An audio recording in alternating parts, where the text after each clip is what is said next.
Intentionally Fabulous. I am Kelly Calabrese here with your tip of the day, and today we're talking about ego. If you took a basic psychology class, you probably remember hearing about the id, the ego, and the superego. Well, today I wanted to focus specifically on the ego. The word narcissist is thrown around a lot right now, and basically somebody with an inflated ego. But let's take a dive into really what the ego is. The ego is that's your I. That's how you relate to the external world. And for a lot of people who don't really mature out of what a child should, they wind up becoming someone who's really selfish, controlling, possessive. And this inflated ego really makes you anxious all the time because it's controlled by fear. It makes you worry, it makes you stress, and it really just starts to lock you away, and you're trying to control this outer world to get it to line up with the way you think the inner world should be. I remember not too long ago, I found out that my ex-husband, a month after our 25-year marriage and our divorce, was engaged and then quickly remarried. And I found out about it a few months later, but it threw me, for a little bit. I mean, it was a couple of days, even a week, up to 2 weeks, where it just really bothered me. And I remember talking to a friend of mine, and she said, "I'm sorry your ego allowed you to do that. I'm sorry that your ego allowed you to feel that way." And it just made me stop and go, huh. I always considered myself to have a really small ego because everything I do is about serving and helping other people. But I realized that my ego and my identity in terms of who I was as a wife was huge. It was big. It was important to me. It was something I valued. So it really did bother me because the external and the internal just was not lining up. And I was, trying to control that and figure out how to feel when all of a sudden it was a new reality. So a large ego inspires fear. What do we start doing when things don't line up? We want to judge, we want to control. We get super intense and super stressed.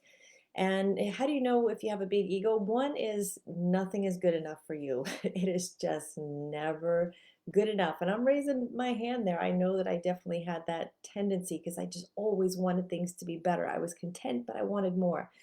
Always has to be right. That's someone who has a large ego. They just can't admit that maybe they're not right, maybe the other person is right, maybe they're wrong.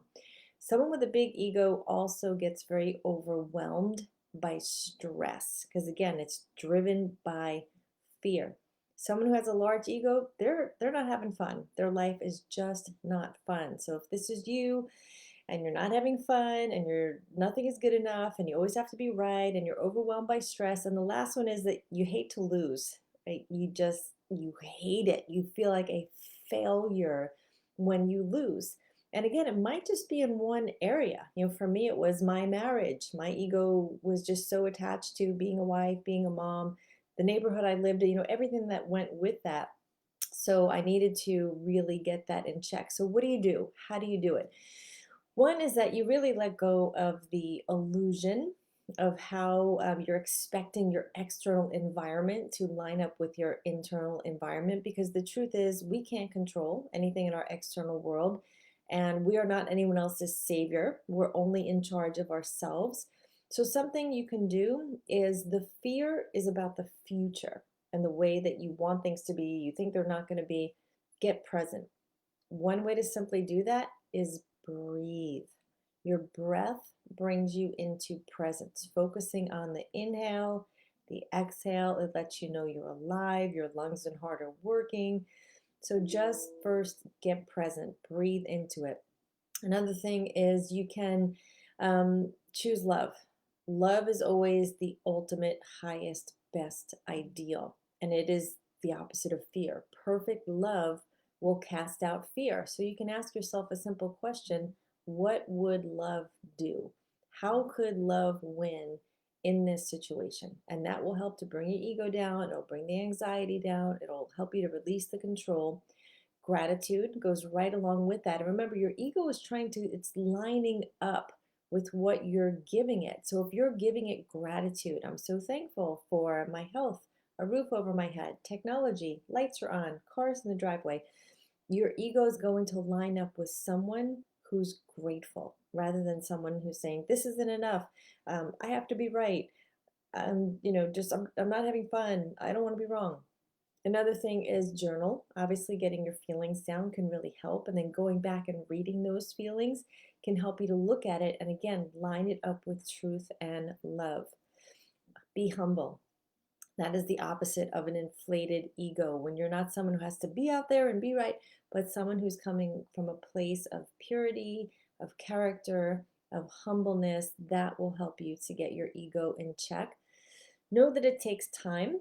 And then finally, I'll say that rely on and press into God. That's when you know there's something out there that's bigger than you. So you're not that childlike toddler who the whole world is revolving around you, but there's something so much bigger and so greater who is in control, who knows the future, who wins in the future, who has good plans for you. So, friends, I hope that helps you if this is an issue for you. And I have a feeling that in some area of your life it is. I would love if you came to my private Facebook page called Intentionally Fabulous. And it's a place for women going through any stages of separation, divorce, post divorce who want to be well and live an amazing bonus life. So I hope to see you there. And I'll be back here tomorrow with your next Intentionally Fabulous tip of the day. Thanks, friends.